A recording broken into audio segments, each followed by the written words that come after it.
सबका वापस स्वागत है। अगला दशक अंतरिक्ष यात्रा में एक नया अध्याय ला रहा है, जहां रॉकेट जो कभी विस्फोटक रासायनिक प्रतिक्रियाओं पर निर्भर थे, अब प्लाज्मा से चलने वाले इंजनों से बदल रहे हैं। लक्ष्य सरल टेक-इन परिवर्तनकारी है।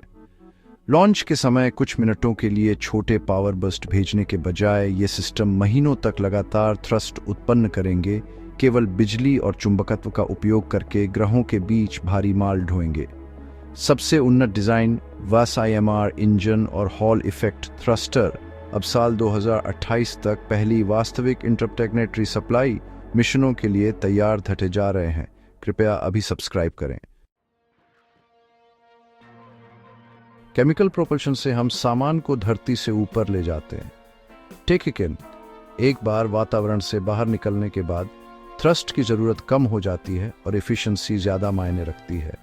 ट्रेडिशनल रॉकेट्स बहुत ज्यादा प्रोपेटैकेंट इस्तेमाल करते हैं, जिससे पेलोड कम हो जाता है। प्लाज्मा प्रोपल्शन इलेक्ट्रिक एनर्जी को मोशन में बदलता है। इसकी एक्सेलरेशन कम है, टेक-इन लगातार चलती रहती है। इसी वजह से लंबी अवाई के मिशन में प्लाज्मा प्रोपल्शन कम प्रोपेटैकेंट में ज्यादा अवाई तय कर सकता है। हॉल इफेक्ट थ्रस्टर एक प्रूवन डिजाइन है, जिसका इस्तेमाल सैटेलाइट्स और अंतरिक्ष जांच में होता है। इसका सिद्धांत एक रिंग कमकार के चैम्बर से शुरू होता है। इसमें जेनॉन जैसी गैस छोड़ी जाती है। इलेक्ट्रिक फील्ड गैस से इलेक्ट्रॉनों को अलग करता है, जिससे कमियन कैन बीते। मैग्नेटिक कॉइल्स इलेक्ट्रॉनों को गोलाकार रास्ते में रखते हैं। यह आयोनों को तेजी से बाहर निकालता है। कमियन जेट से थ्रस्ट कैन बीता है और प्रक्रिया शांत व स्थिर रहती है। Hall effect thruster Mars cargo transport के लिए कॉमेडियल है, क्योंकि ये मॉडरेट पावर टेक वेल्स पर भी बहुत एफिशिएंट है। ये केमिकल इंजनों से 5 से 10 गुना ज्यादा स्पेसिफिक इंपल्स देते हैं, जिससे फ्यूल की बचत होती है। यूरोप और जापान में इन्हें मेगावाट रेंज तक स्केल दिया जा रहा है। कई थ्रस्टर्स को क्लस्टर करने से ज्यादा थ्रस्ट और लंबी लाइफ मिलती है। ESA और JAXA ने high power hall arrays demonstrate धाटे हैं, जो इंटरप्लेनेटरी कार्गो के लिए इस्तेमाल होंगे।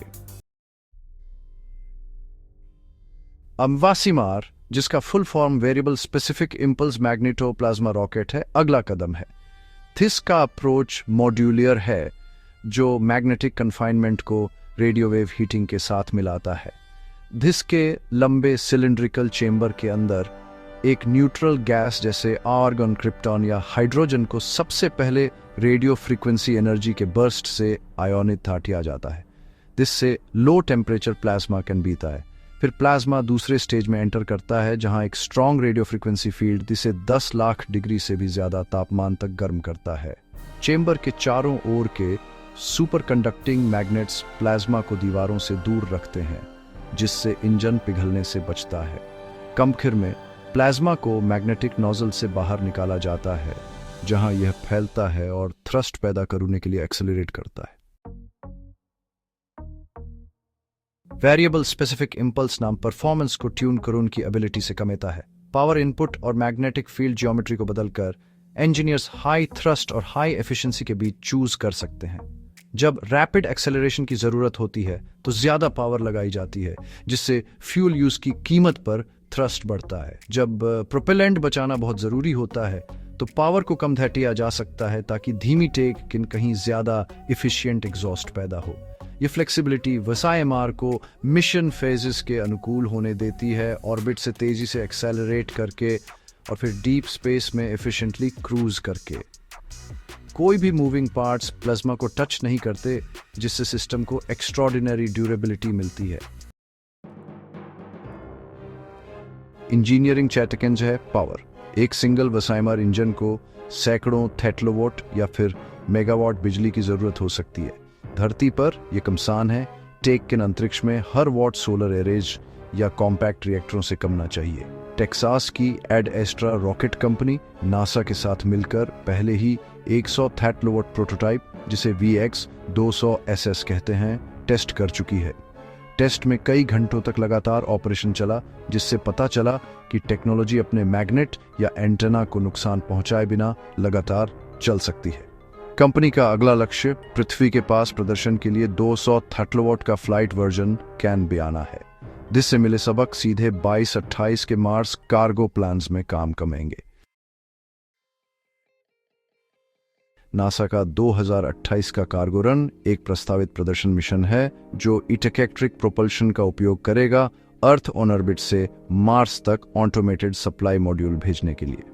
स्पेसक्राफ्ट एस्ट्रोनॉट्स को कैरी नहीं करेगा, लेकिन ये टेस्ट करेगा कि क्या plasma engine, construction material, power system जैसे बड़े पेलोड को ले जा सकते हैं और लाइफ सपोर्ट हार्डवेयर, ये साबित करके कि स्थिर इलेक्ट्रिक थ्रस्ट इंटरप्टकैनेटरी स्पेस में भारी कार्गो ले जा सकता है। नासा का लक्ष्य एक रियूजेबल ट्रांसपोर्ट फ्लीट के लिए नींव तैयार करूना है। इस कार्गो रन की सक्सेसफुलता यह दिखाएगी कि धाइसी टेक्नोलॉजी को बाद में क्रू मिशन और परमानेंट सेटलमेंट इंफ्रास्ट्रक्चर के लिए बढ़ाया जा सकता है। इन इंजनों को पावर देने के लिए नासा और उसके पार्टनर्स बड़े रोल कम्यूट सोलर पैनल्स पर रिसर्च कर रहे हैं, जो इंटरनेशनल स्पेस स्टेशन जैसे पैनल्स होंगे, टेक इन साइज में कई गुना बड़े। हल्के कंपोजिट स्ट्रक्चर्स थाउजेंडों स्क्वायर मीटर का कैटेक एक्शन एरिया देंगे। साथ ही छोटे न्यूक्लियर फिशन सिस्टम्स जैसे नासा का किलो पावर रिएक्टर लगातार बिजली देंगे।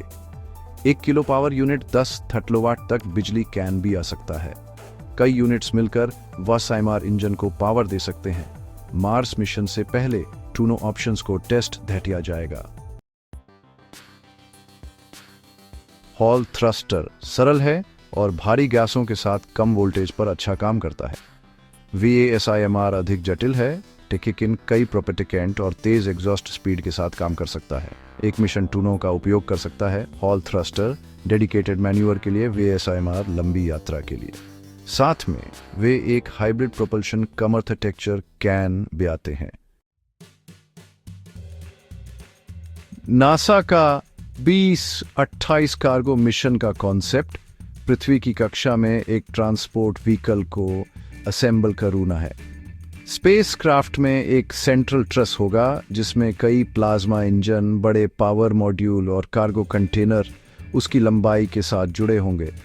रोबोटिक कमर्म्स जैसे कि स्पेस स्टेशन पर होते हैं, कंस्ट्रक्शन इक्विपमेंट से टेक कर लाइफ सपोर्ट मटेरियल तक सामान लोड करने में हेल्प करेंगे। एक बार असेंबल होने के बाद शिप अपने प्लाज्मा इंजनों को कई हफ्तों तक धीरे धीरे फायर करेगा, पृथ्वी के ग्रेविटी धेल से दूर स्पाइरल करते हुए। एक छोटे से बर्न के बजाय थ्रस्ट पूरी जर्नी के लिए लगभग लगातार जारी रहेगा। शिप को बढ़ती स्पीड से मंगल की ओर धीरे धीरे धकेलता विल बी। प्लाज्मा प्रोपल्शन का उपयोग करके मिशन को भारी केमिकल ईंधन टैंक की कम आवश्यकता नहीं होती है।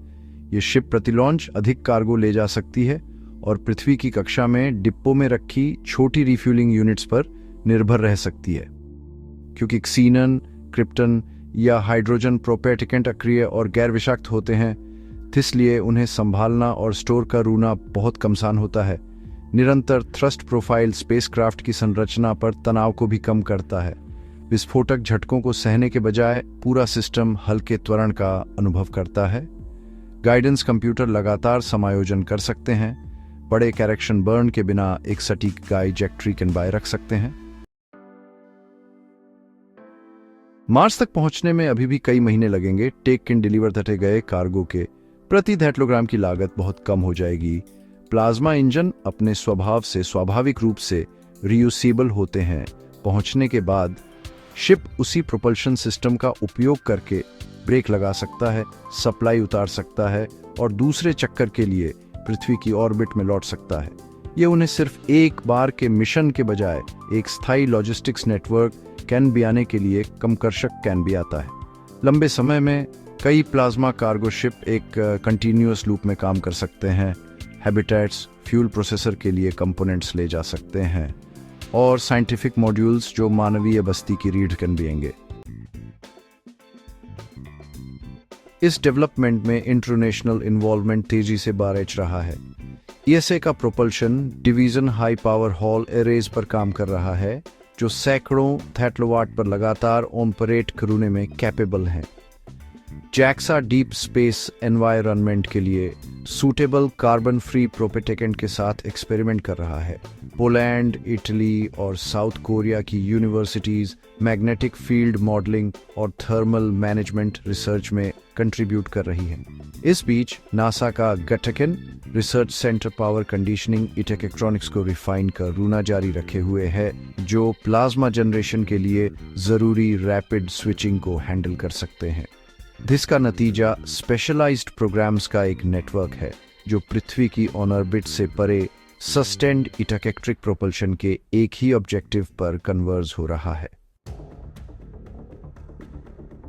सबसे इंपॉर्टेंट चैलेंजेस में से एक है हीट रिजेक्शन। चाहे ये इंजन्स केमिकल रॉकेट से ज्यादा एफिशिएंट हों, फिर भी ये पावर के एक हिस्से को वेस्ट हीट में कन्वर्ट कर देते हैं। स्पेस के वैक्यूम में हीट को दूर ले जाने के लिए हवा नहीं होती, इसलिए रेडिएटर्स को इंफ्रारेड एनर्जी सीधे एमिट करनी पड़ती है। इंजीनियर्स एडवांस्ड सिरेमिक और हीट कंडक्टिंग फ्लूइड्स से कोटेड हल्के रेडिएटर पैनल्स डेवलप कर रहे हैं। कुछ डिजाइन्स में रोटेटिंग पैनल्स शामिल हैं, जिन्हें कूलिंग को बेहतर कैन बयाने के लिए सूरज की रोशनी से दूर धटिया जा सकता है। कंपोनेंट्स को नुकसान पहुंचाए बिना महीनों तक लगातार ऑपरेशन इंश्योर करने के लिए इस हीट को इफेक्टिवली मैनेज करना बहुत जरूरी विल है। मैग्नेटिक फील्ड डिजाइन एक और की फ्रंटियर है। Plasma confinement stable magnetic lines can BI रखने पर डिपेंड करता है, जो चार्ज्ड पार्टिकल्स को इंजन के जरिए इजी से गाइड करती है। अगर फील्ड ज्योमेट्री फ्लक्चुएट करती है तो प्लाज्मा एस्केप कर सकता है और कंपोनेंट्स को इरोड कर सकता है। रिसर्चर्स इन फील्ड्स के शेप को सिमुलेट के रियूने और छोटे लैबोरेटरी थ्रस्टर्स के साथ टेस्ट के रियूने के लिए सुपर कंप्यूटर का इस्तेमाल करते हैं। कुछ एक्सपेरिमेंट्स में सुपर कंडक्टिंग कॉइल्स से can be a magnetic nozzle ने थर्मल एनर्जी को डायरेक्टेड थ्रस्ट में लगभग परफेक्ट कन्वर्जन दिखाया है। ये रिफाइनमेंट्स करेंटली ऑनबिट में मौजूद प्लाज्मा इंजन की तुलना में नेक्स्ट जनरेशन प्लाज्मा इंजन की एफिशिएंसी को डबल कर सकते हैं। और इंसानों को भी ध्यान में रखा जा रहा है। 2028 के मिशन में सिर्फ कार्गो जाएगा। टेकिकिन कम के चलकर क्रू वाले जहाज भी यही प्रोपल्शन कम आर्किटेक्चर यूज कर सकते हैं। लगातार एक्सेलरेशन से कम आर्टिफिशियल ग्रेविटी बन सकती है, जिससे हेल्थ रिस्क कम होंगे। इलेक्ट्रिक प्रोपल्शन से लेस बेशन का खतरा खत्म होता है, जिससे सेफ्टी और लाइफ सपोर्ट कम आसान हो जाता है। कार्गो फ्लाइट्स से मिली सीख पहले क्रू वाले मार्स ट्रांसफर व्हीकल्स में यूज होगी। प्लाज्मा प्रोपल्शन से पृथ्वी के पास के ऑपरेशंस में भी चेंज आ सकता है। बड़े इंजनों के सफल होने के बाद छोटे वेरिएंट्स को रियूजेबल टग्स पर लगाया जा सकता है, जो सैटेलाइट्स को ऑर्बिट्स के बीच ले जाते हैं या खराब हो चुके हार्ड थियर को वापस लाते हैं, क्योंकि वे केवल थोड़ी मात्रा में इनर्ट गैस का इस्तेमाल करते हैं और सोलर पैनल से बिजली टेकते हैं। ये टग्स बिना रिफ्यूलिंग के सालों तक लगातार काम कर सकते हैं। इसी सिद्धांत को लूनर लॉजिस्टिक्स तक भी बढ़ाया जा सकता है, जिससे ऑर्बिटल स्टेशंस और सरफेस बेसिस के कंस्ट्रक्शन में मदद मिलेगी। गेवरीय अंतरिक्ष में हर सक्सेसफुलता उनके एप्लीकेशन की रेंज को घर के करीब विल इंक्रीज। अगर सब सही रहा तो वासीएमआर और हॉल प्रोपल्शन प्लेटफॉर्म का ग्राउंड टेस्ट 2027 में होगा, जिसके बाद ऑर्बिटल डेमोन्स्ट्रेशन होंगे। ये टेस्ट पावर सिस्टम्स और मैग्नेटिक कंटेनमेंट की स्थिरता कंफर्म करेंगे। सफल टेस्ट के बाद इन इंजनों को नासा के कार्गो मॉड्यूल्स में इंटीग्रेट किया जाएगा। 2028 में पहली बार प्लाज्मा ड्रिवन थेसल अर्थ ऑन ऑर्बिट छोड़कर मार्स की ओर जाएगा। शुरू कॉमेट में स्पीड कम होगी, टेकिन धीरे धीरे यह केमिकल प्रोपल्शन से भी तेज हो जाएगी। साल 2019 तक इन मिशनों से मिला परफॉर्मेंस डेटा प्रोपल्शन इंजीनियरिंग की टेक्स्ट बुक्स को फिर से लिख सकता है। यह थेरिफाई करेगा कि इलेक्ट्रिक इंजन बिना थर्सी डिफंक्टी के महीनों तक लगातार थ्रस्ट कैन बाय रख सकते हैं, कि पावर सिस्टम्स टेकबोरेटरी की लिमिट्स से कम के बढ़ सकते हैं, और यह भी कि लगातार कम फोर्स वाला एक्सेटेक्रेशन इंडस्ट्रियल पेलोड को इंटरप्टेक्नेटरी डिस्टेंसेस तक ले जा सकता है। यह हाइब्रिड प्रोपल्शन की व्यावहारिकता को भी डेमोन्स्ट्रेट करेगा, जहां हॉल और वासीमार टूनो इंजन एक ही कम आर्किटेक्चर में एक साथ काम करते हैं। जो प्लाज्मा फिजिक्स में एक टेकबोरेटरी एक्सपेरिमेंट के रूप में शुरू हुआ था, वह सस्टेन्ड स्पेस इंडस्ट्री की नींव के रूप में उभरेगा। चमकते प्लाज्मा प्लूम का नज़ारा एक बड़े कार्गो शिप को अंधेरे में धकेलते हुए इंसानों की क्षमता में एक बड़ा चेंज लाएगा। जिसका मतलब है कि ऊर्जा न कि दहन पृथ्वी से परे विस्तार की प्रेरक शक्ति बन गई है। 2028 तक पहले ऑपरेशनल प्लाज्मा शिप मंगल की ओर बढ़ सकते हैं, शांति से वैक्यूम में तेजी लाते हुए उन मटेरियल्स को ले जाते हुए जो भविष्य की बस्तियां कैन भी आएंगे। देखने के लिए बहुत बहुत धन्यवाद। कृपया लाइक और सब्सक्राइब करें।